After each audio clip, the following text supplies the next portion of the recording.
Hygiene is 2/3 of health. So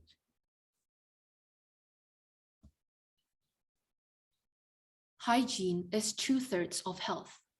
This is a Lebanese proverb that has been proven true over the course of 2 years, as we see that hand hygiene is crucial in this pandemic.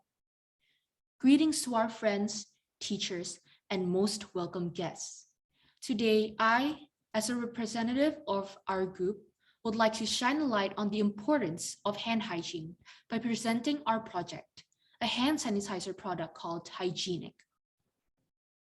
Here is a brief overview of our presentation. So without further ado, let us start with the background. Because of the pandemic, people have been encouraged to wash their hands frequently. However, most people now choose to use hand sanitizers. Hand sanitizers are very practical and appealing, especially to children due to their attractive packaging and scents. These features are the main reasons why many now prefer hand sanitizers over soap and water, which is why the market has been booming in recent times and will continue to see a steady incline for many years to come. A great benefit for the pharmaceutical industry, but not so in the eyes of health experts, because so many people believe that hand sanitizers are the answer to their problems, when in reality it is not as effective as hand washing because when it comes to killing germs. Fortunately, this issue can be solved by simply increasing the concentration of alcohol in the hand sanitizer because alcohol is what kills microbes. On that note, now we'll go in depth on how hand sanitizer works. Isopropyl alcohol annihilate viruses on the surface of the skin by coating surroundings of the viral membranes and making the hydrophobic effect disappear, breaking down the sturdy structure. This transformation causes the molecules inside the virus to start moving around and then finally making the membrane collapse and the spike proteins crumble. Now moving on to the production of the hand sanitizer itself. We will need isopropyl alcohol, glycerol, water, coffee essential, and for the experiment to test its effectiveness, another brand of hand sanitizer, germs, and bread. And as for the apparatus, we would need measuring cylinder, wooden spoon, funnel, beaker, compartments, plastic bags, and tape. Now, making the hand sanitizer itself was relatively simple and easy to do. First off, all of the instruments were cleaned and sterilized. Next, all of the ingredients were measured, transferred to the beaker, and then thoroughly mixed. And also something to note is that the measuring cylinder was rinsed each time to avoid cross-contamination. And finally, the solution was left to sit for at least 72 hours in order to kill the remaining germs in the spray bottle it was poured into. And this entire process had to be done swiftly because isopropyl alcohol easily evaporates. And of course, we would need to test its effectiveness through an experiment. First of all, the experimenter's hands were left unwashed and uncleaned for approximately 9 hours to accumulate microbes.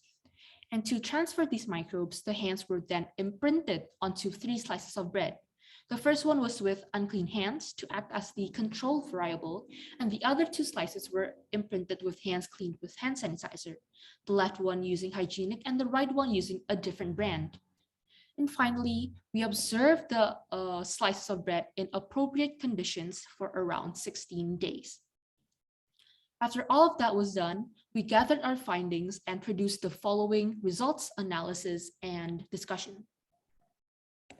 For the production of the hand sanitizer itself, the end result of the product was that it had a liquid texture due to the small amount of viscous glycerol added, which also contributed to its moisturizing effect. And aside from that, the coffee smell was present in the hand sanitizer, which fulfills the task of needing to appeal to children with their distinctive aromas that help get rid of the strong smell of alcohol. It was also a cheap production cost. So in essence, the results of the production of HIGIENIC was very successful. Now, the results of the experiment clearly displayed the difference in effectiveness between the hand sanitizers used.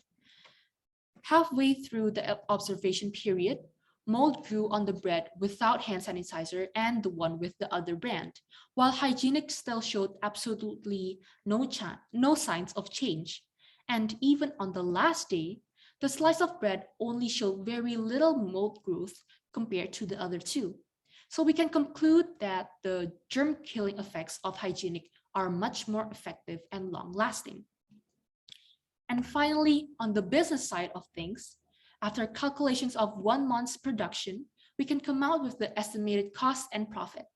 In 1 month, it is possible to produce 232 products of Hygienic, which then the total production cost being around 2,428,000 rupiah, and the total profit from sales per month is around 5,962,400 rupiah, as shown in the calculations above. Now to conclude, Hygienic production costs and selling prices can be classified as cheap and affordable. And aside from that, Hygienic also offers quality that is above the market hand sanitizer. On the other hand, however, since Hygienic has a high concentration of alcohol, the alcohol smell overshadows the essential oil. So something that can be improved will be its scent. And a further suggestion to improve Hygienic as a brand will be to use biodegradable packaging instead of single-use plastic to stay in line with the brand's identity of being an eco-friendly brand. Now, before I bring an end to this presentation, I'd like to share our group's reflection, share the things that we've learned over the course of this lengthy project. Of course, we've learned so much about hand sanitizers itself. We learned about its contents, the role of each ingredient used, and how alcohol specifically kills bacteria, viruses, and the like. And not only that, but we also got to understand the process of how hand sanitizer is produced, how something as significant and important in our daily lives can be easily made. And on the technical side of things, we've learned just as plenty. We now know not only how to write a scientific report, but also how to do the appropriate research for it from credible sources.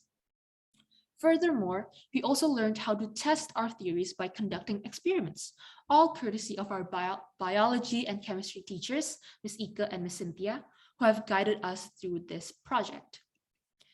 Now, since everything that needs to be said has been said, I'd like to end this presentation by saying thank you. Thank you to our teachers who oversaw this project, and to group members and to other students in the biochemistry class who contributed to this process and this project, and to our most esteemed audience who has followed along with this presentation. We hope that this has piqued your interest in hand hygiene and biochemistry in general, and that this knowledge will stay useful even after this presentation. Have a wonderful week ahead, and may God bless you always.